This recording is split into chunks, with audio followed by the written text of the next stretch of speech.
ए neo रे खीरी खाओ। माँ लिजा को मो ठारू अधिक खीरी देइछ? नाई रे समान देछि। ना तार मो ठारू अधिक अछि। तू सब बेले एमिति काहे होउछु? चुपचाप बसी खा।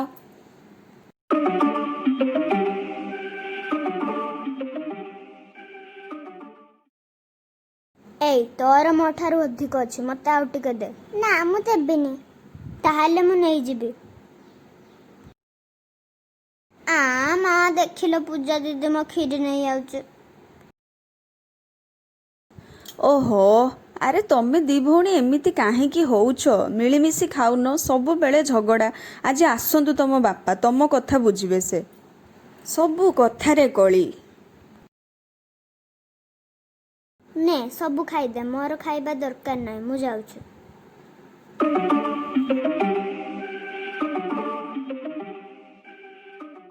लिजा मो ड्रेस काहेकि पिंधिछु? खोल एबे। मु पिंधिबी, मते एटा भल लागुछि। काहेकि तोर तो किछि जिंस मते दउनु।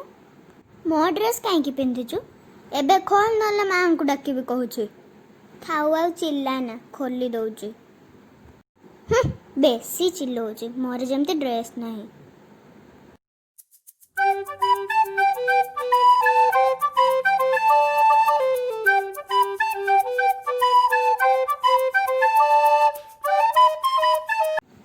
पूजा लिजा तमे दी जण घरे थिबो, झगड़ा जम्मा लागिबनी। मु जाउछि टिके पड़ोसी आंटी घरु आसुछि। हो माँ तमे जाओ।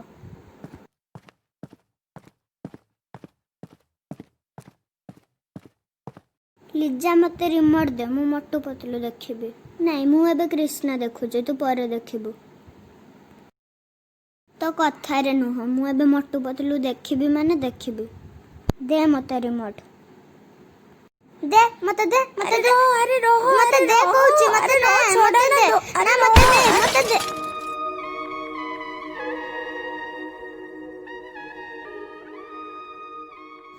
कोण एते पाटितुंड करूछ? पुणी झगड़ा लागिलो? ए रिमोट केमती भांगिला? माँ लिजा मोठू रिमोट छोड़ौथला, तळे पड़ी भांगी गला। बेसी आउ कहना, तू भी तो छोड़ौथलु ना। सबु मु करथुली, आउ तू किछि करनथुलु। चुप कर दी जण जाक, सबु बेले झगड़ा। जेते कहिले भी केही बुझिबाकू नाराज। दी भौणीकर केही बेले पड़ुनी। तम दी जण को अलगा न कले आउ शांति नाई। मो बापा को कही गोटे हॉस्टल बुझुची। पूजा हॉस्टल रे रहइबो। चुपचाप जाओ एबे पाठ पढ़िबो। टिके टिके कथारे झगड़ा लागि जाउछंती।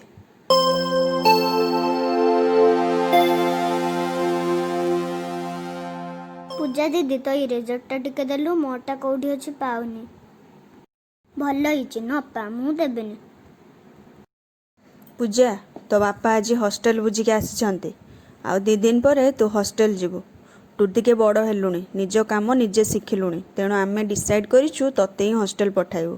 तो जिनस पत्र पैक कर दे। तमे दी जण अलगा रहिले मଣିଷ टिके शांति रे रहबो। हाँ मु हॉस्टल पळेबी, मते भी लिजा सहित रहिया पई जम्मा इच्छा नै। हॉस्टल रे मते केते नुआ संग मिलबे। हाँ तू जा, गले मु एडी एका खुशी रे रहबी। हौ चुप कर एबे।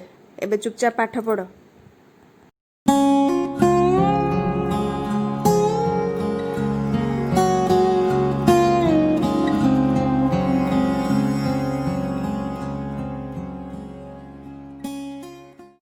पूजा रेडी ही गलुनी? चल जिबा एबे। हाँ बापा मु रेडी अछि। पूजा माँ हॉस्टल रे मन दे पाठ पढ़िबू। जम्मा चगला हबुनी। निज जिनस पत्र सजाड़ी रखिबू। हौ माँ। हौ चल जिबा एबे। आमे आसुछु।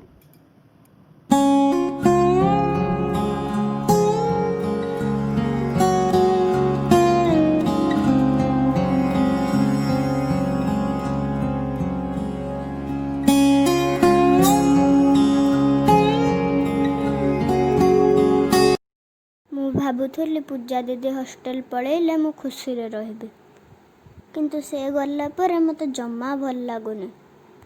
ତା କଥା ଭାରି ମନେ ପଡୁଛି।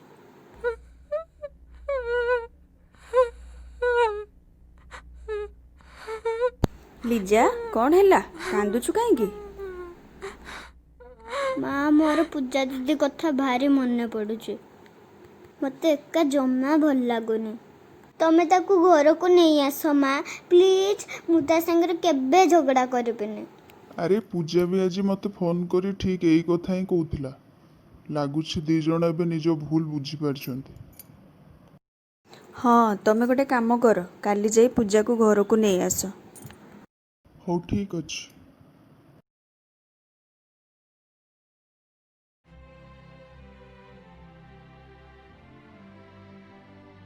ମା, ଦିଦି କେତେବେଳେ ଆସିବ? ଆସୁଥିବେ ବୋଧେ। ନା, ମୁଁ ଆସିଗଲି। ପୂଜା ଦିଦି, ମୁଁ ତତେ ବହୁତ ମିସ୍ କରୁଥିଲି। ମୁଁ ବି ଲିଜା, ତୋ କଥା ମୋର ବହୁତ ମନେ ପଡୁଥିଲା। ହଁ ଦିଦି, ଆମେ ଆଉ କେବେ ଝଗଡ଼ା ଲାଗିବାନି, ମିଳିମିଶି ଚଳିବା। ଦେଖିଲ ତ, ପାଖରେ ଥିଲାବେଳେ ତମେ କେହି କାହାର ମହତ୍ତ୍ୱ ବୁଝୁନଥିଲ। ଦୂରେଇ ଗଲା ପରେ ଦି ଜଣଙ୍କର ମହତ୍ତ୍ୱ ବୁଝିପାରିଲ। ହଁ ମା, ଆମେ ଆଉ କେବେ ଝଗଡ଼ା କରି ତମକୁ ବିରକ୍ତି କରିବାନି।